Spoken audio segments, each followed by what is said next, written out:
இவரை ஃபர்ஸ்ட் கேட்டோன்னா என்ன சார்னா அவர் வந்து ஒன்றும் இல்லை சார் எனக்கு கிளாரிட்டி இருந்தால் போதும் அப்படின்னாரு. நான் உடனே சரி ஓகே கிளாரிட்டி தானே அப்படின்ட்டேன். ஃபார் எக்ஸாம்பிள் தான் ஒரு பேப்பர் கேட்டோன்னு வச்சுங்களேன், வெள்ளை பேப்பரா இல்லை ப்ரௌன் பேப்பரான்னு வரும். வெள்ளை பேப்பர் கோடு போட்டுதா போடாதான், கோடு போட்டது இப்படி போட்டதா இப்படி போட்டதா, சரி இப்படி போட்டது, சரி போட்டதுக்கு அப்புறமா உங்களுக்கு A4 ஷீட் வேணுமா சின்னதாக வேணுமா, இப்படியே போயிட்டே இருக்கும் இந்த கிளாரிட்டி. இதுக்கு எண்டே கிடையாது. நான் சொல்லுவேன் சார் நீங்கள் எதனா ஒரு பேப்பர் கொடுக்க நாங்கள் எடுத்துகிட்டு போகிறோம் அப்படின்ட்டு. ஸோ என்னன்னா சினிமாவில் இந்த அளவுக்கு ஒரு கிளாரிட்டியாக நான் ஃபர்ஸ்ட் டைம் ஒர்க் பண்ணது இவர் கூட தான். ஆனால் அது நல்லா இருந்துச்சு. ஏன்னா பிஃபோர் பேப்பரில் நம்ம எல்லாத்தையும் கிளாரிட்டியாக பண்ணதுனால இவ்வளோ பெரிய படத்தை எங்களால் கொஞ்சம் ஈஸியாக எடுக்க முடிஞ்சது. ஸோ அவருக்கு முதல்ல நன்றி, ரொம்ப தேங்க்யூ சார். கிளாரிட்டியா கப்பேச்சு.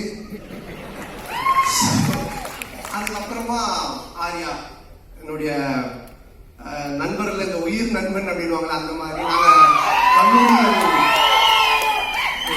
காசு கொடுத்துருக்காங்க சொல்லிதான் ஆகணும். அதாவது கல்லூரியின் கதை படத்தெல்லாம் நாங்கள் 2 பேரும் ஃப்ரெண்ட் ஆனோட ஃபர்ஸ்ட் படத்துல நல்லா க்ளோஸ் ஆகிட்டோம். அப்போ வந்து படத்துலலாம் பார்த்தீங்கன்னா ஹீரோயின் ஃப்ரெண்ட்ஸா பெங்களூர்ல இருந்து ரிச் கேர்ள்ஸ் வந்து நடிக்க வைப்பாங்க. அவங்க தான் கூட வருவாங்க ஃப்ரெண்ட்ஸா. அப்போ எனக்கு வந்து மன்மதன் ரிலீஸ் ஆகி ஒரு 2 படம் தான் ரிலீஸ் ஆயிருந்துச்சு. பெருசாக எனக்கு தெரியாது வெளியே. ரெண்டாவது அவங்க பெங்களூர்ல இருந்து வந்திருக்காங்க. ஆர்யா தான் ஹீரோ. அவங்க அறிந்து மரியாதை நடிச்சு முடிச்சுட்டு ஆனால் ரிலீஸ் ஆகலை. ஸோ நாங்களாம் ஒன்றா தான் உட்காந்து சாப்பிடுவோம். எங்களுக்கு கேரவன் கிடையாது. அப்போ அவங்கெல்லாம் நீங்கள் யாருன்னு என்ன கேட்கும்போது நான் ஆர்யா ஹீரோன்னு தெரியும் இந்த படத்தில். நாங்கள் யாருமே ஒன்று ஆர்யா என்னது இவரை யாருன்னு கேட்டிங்களா, இவர் தான் comedy super star, south India comedy super star தான். ஆனால் அவங்களா is a comedy super star south India, yes Telugu Malayalam Tamil all language is a super star தான். ஒன்று அந்த பொண்ணுங்களாம் ஒரு மாதிரி டவுட்டாக என்ன பார்த்தாங்க. பார்த்தோன்னே டக்குன்னு ஆர்யா வச்சா அவங்க டவுட்டாக பார்க்குறாங்க. டக்குன்னு ஒரு காமெடி பண்ணு அப்படின்னா, டேய் என்னடா சம்மந்தமே இல்லாமல் காமெடி சூப்பர் ஸ்டார் இப்போ காமெடி பண்ணுங்கிற மச்சம் பண்ணு தப்பாயிடும் நீ பண்ணு அப்படின்னா. சரி நானே எழுந்து அவங்க முன்னாடி சரி பழைய பாட்டு கேட்டுருக்க ஹீரோஸ்லாம் டான்ஸ் ஆடு அப்படின்னு ஆடி காமிச்சிட்டு இருக்கேன். அவங்க சிரிக்கல, மச்சான் 10 இன்னும் நல்லா பண்ணு அப்படின்னா. இதை தான் நாங்கள் VSOவில் கூட வச்சிருந்தோம். உடனே கொஞ்ச நேரம் கழிச்சு அவனும் வந்துட்டான் நடிக்கிறது. 2 பேரும் சேர்ந்து பயங்கரமா அவன் ஹீரோயினா நான் ஹீரோவா நடிச்செல்லாம் ஆடிட்டு இருக்கோம். அவங்களாம் அப்படியே பார்த்துட்டு இருக்காங்க. இந்த டைரக்டரும் ப்ரொடியூசரும் பார்த்துட்டாங்க. 2 பேரும் கூப்பிட்டு என்ன சார் ஒரு ஹீரோ ஒரு காமெடியான அந்த பொண்ணுங்க முன்னாடி போய் டான்ஸ் ஆடி காமெடி பண்ணிட்டு இருக்கீங்க அந்த மாதிரி. இல்லை சார் அவனை வந்து ப்ரூவ் பண்ண நான் சொன்ன மச்சான் எனக்கு ப்ரூவே பண்ண வேணாம், என்னை விட்டுரு நான் காமெடி இல்லாமல் கூட போறேன்ட்டு.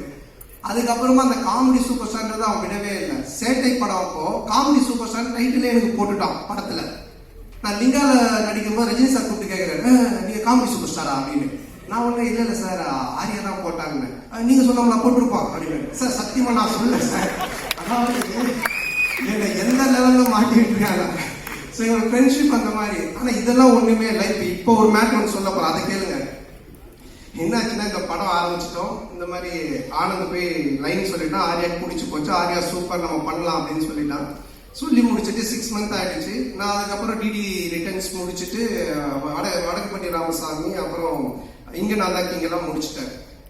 ஸோ அப்புறம் ஆர்யா வந்தான். அவங்க ஃபுல் ஸ்டோரி சொன்னாங்க. ஆர்யா கேட்டுட்டான். நான் இந்த இன்பிட்வீனில் ஒரு இடம் வாங்கினேன். இடம் வாங்கி வீடு ஒரு பழைய வீட்டோட வாங்கினேன். அந்த வீட்டை வந்து ரெனோவேஷன் பண்ணிட்டு அங்கே போயிடலாம் அப்படின்னு ஒரு ஐடியாவில் நான் மூவ் பண்ணிட்டு ரெடி பண்ணிட்டு இருக்கேன்.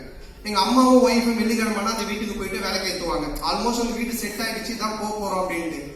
ஆர்யா கதை கேட்டு முடிச்சுட்டு எங்கடா இருக்க அப்படின்னு சொன்னா, மச்சான் இந்த மாதிரி நான் இந்த ஒரு இடம் வாங்கியிருக்கேன், அங்கே ஒரு வீடு இருக்கு, அது ரெனோவேஷன் பண்ணிட்டு சரி எங்கே நான் வந்துடுறேன் அப்படின்னு நாங்கள் வந்தோம். அந்த மச்சா படம் சூப்பராக இருக்குது, கதை நல்லா நம்ம பண்ணிடலாம், எவ்வளோ செலவுனாலும் பிரச்சனை இல்லை, சமையல் பண்ணிடலாம். சரி இதுங்க நான் இந்த மச்சா வீடு நான் சொன்னேன். பார்த்துட்டு இல்லை ஏய் என்னடா வீடு நல்லாவே இல்லையா மச்சா, அவன் உள்ள வாங்க உள்ளலாம் போய் பார்த்துக்கலாம் மச்சா இந்த வீடு இடிச்சிரு அப்படின்ட்டான். நான் ஒன்றே ஷாக் ஆகி மச்சான் வீட்டெல்லாம் இடிக்க முடியாது மச்சான், நான் வீட்டிலலாம் சொல்லிட்டேன் இதை ரெனோவேஷன் பண்ணுறேன், இடிச்சா நிறைய செலவாகும், அதுவும் இல்லாமல் ரொம்ப நாள் ஆகும்ல. ஏய் கம்மியூன் நீ ஏதாவது ஒன்று டெவலப் பண்ண வேடா விடமா, அதுக்கப்புறமா வந்துட்டு இது சரியில்லை அது சரியில்லைன்னு சொல்லிட்டு இருப்பேன் அப்படின்னு சொல்லிட்டு என்ன பண்ணிட்டான்னா வீட்டு இடிக்க சொல்லி உடனே அவங்க ஃப்ரெண்டுக்கு ஃபோன் பண்ணான். ஃபோன் பண்ணி இந்த மாதிரி மச்சான் சந்தான வீடு தான் அட்ரஸ் நான் அவனுக்கு அனுப்புகிறேன், நீ இந்த வீட்டை வந்து இடிச்சு ஃபுல்லாக ரெனோவேஷன் பண்ணு. உடனே அவன் வந்து ஒரு பாய்க்கு ஃபோன் பண்ணா, ஒரு பாய் ஒருத்தர் வந்தாரு. சண்டே நைட் இது நடக்குது. மண்டே டியூஸ்டே வெனஸ்டே தேர்ஸ்டே இடிச்சு தரமட்டமாக்கி எல்லாத்தையும் வாங்கி போயிட்டாங்க. வெள்ளிக்கிழமை எங்கள் அம்மா ஒய்ஃபு போய் வேலை கேட்குவாங்கல்ல, அவங்க வெள்ளிக்கிழமை போயிருக்காங்க. நான் சொல்லலை எனக்கு திட்டுவாங்க அப்படின்ட்டு. எங்கள் அம்மா போய் வீட்டை காணும் சொல்லி தெரிவிக்கிட்டே இருக்கிறாங்க. இந்த தெருவு போயிருக்காங்க, அந்த தெருவு போயிருக்கிறாங்க. அதுக்கப்புறம் எனக்கு ஃபோன் அடிக்கிறாங்க, ராஜா நம்ம வீட்டை காணும்பா அப்படின்னு. நான் எப்படா சொல்றதுன்னு எனக்கு தெரியல. அதுக்கப்புறம் கொஞ்சம் வீட்டில் வரமா நான் சொல்கிறேன், வீட்டை காணலாம் இல்லைம்மா நான் வந்து சொல்கிறேன். அம்மா இல்லைம்மா ஆர்யா வந்தா அன்னைக்கு பார்த்துட்டு வீட்டை இடிச்சுட்டு புதுசாக காட்டலாம் நல்லா வரும், நான் சொன்னால் கரெக்டாக இருக்குமா அப்படின்னு. உடனே எங்கள் அம்மா ஷாக்கா, ஏண்டா நீங்கள் 2 பேரும் படத்துல தானடா அப்படி பண்ணுவீங்க, நிஜ வாழ்க்கையிலடா பண்ணுவீங்க, ஒரு வீட்டை கிரவுண்டா ஸோ இந்த லெவல் நாங்கள் 2 பேரும் ஃப்ரெண்ட்ஷிப். ஆனா என்னன்னா இதுல ஒரு விஷயம் நான் சொல்றது, 2 பேருமே இது வரைக்கும் அந்த கல்லூரி கதையிலிருந்து இன்னைக்கு வரைக்கும் பயந்ததே கிடையாது. சினிமால இப்படி பண்ணலாம், அப்படி செய்யலாம், அப்படி சொல்லி பயந்ததே கிடையாது. எதுவா இருந்தாலும் தைரியமா பண்ணுவோம். ஐயோ அது அப்படி ஆயிடுமோ, ஐயோ இப்படி ஆயிடுமோ, இப்படி பண்ண அப்படி ஆயிடுமோ அப்படின்ற பயம் எங்களுக்கு கிடையவே கிடையாது.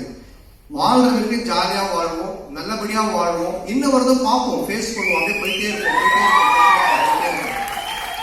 அந்த ஒரு எனர்ஜி தான் இன்னைக்கு வரைக்கும் ஆர்யாவை இங்க ஒரு இந்த இடத்துல கொண்டு வந்து ப்ரொடியூசரா நிக்க வச்சிருக்கு. என்னையும் ஒரு படம் பண்ணி போயிட்டு ஒரு இடத்துல வச்சிருக்கு. ஸோ நாங்கள் 2 பேரும் பயந்ததே கிடையாது. இந்த படம் நீங்க சொன்ன மாதிரி ஆர்யா சொன்ன மாதிரி என்னுடைய பிரச்சனையை தீர்த்து படத்தை பண்றதெல்லாம் வந்துட்டு வேற யாரெல்லாம் இருந்தாங்கன்னா என் வீட்டு வாசலே தான் படுத்துட்டு இருந்திருப்பாங்க. ஸோ அந்த அளவுக்கு, ஏன்னா ஆர்யா சொன்னது நீ இந்த படம் பண்ணி முடிக்கிற வரைக்கும் வேற படம் கமிட் ஆகாத, ஃப்ரீயா பண்ணு, உன் பிரச்சனை எல்லாத்தையும் நான் பாத்துக்கிறேன், உன் வேலை படத்தை ஜெயிக்கிறது மட்டும்தான் அப்படின்னு சொன்னா அதுக்காக இறங்கி இந்த படத்துல வேலை செஞ்சிருக்கேன். நிச்சயமா இந்த படம் மிகப்பெரிய ஒரு வெற்றி படமா ஆர்யாக்கு நான் திருப்பி தருவேன். மிகப்பெரிய வெற்றி படமா இருக்கும். இந்த வீடியோ உங்களுக்கு பிடிச்சிருந்தா லைக் பண்ணுங்க, ஷேர் பண்ணுங்க, கமெண்ட் பண்ணுங்க, சப்ஸ்கிரைப் பண்ணுங்க, மறக்காம பெல் ஐகானை கிளிக் பண்ணுங்க.